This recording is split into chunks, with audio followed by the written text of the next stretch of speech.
Jack ripped off the bandage, revealing a gun, but the hitman fired first, killing the tycoon. The crowd scattered in all directions. Jack quickly pinpointed the hitman's location and gave chase. Bullets flew from his cast-covered hand. The hitman, hiding under a tree and preparing to fight back precisely, took out several of the tycoon's bodyguards. Just as Jack continued firing, the police arrived. The killer surrendered without hesitation. He was escorted away by the police. Suddenly, he turned back and flashed a triumphant smile at Jack. Jack realized something was wrong and immediately drove after him. Meanwhile, the killer had quietly slipped out of his handcuffs. He kicked the window in and grabbed the steering wheel from the officer. The police car spun out of control and rolled over.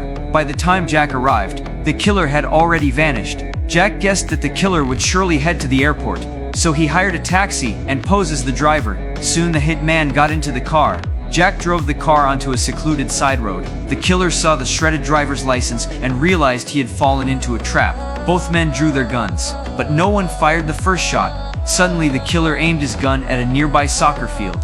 Then he took aim at a player to threaten the man. Jack had no choice but to keep driving. At that moment, the killer smashed the window, attempting to escape.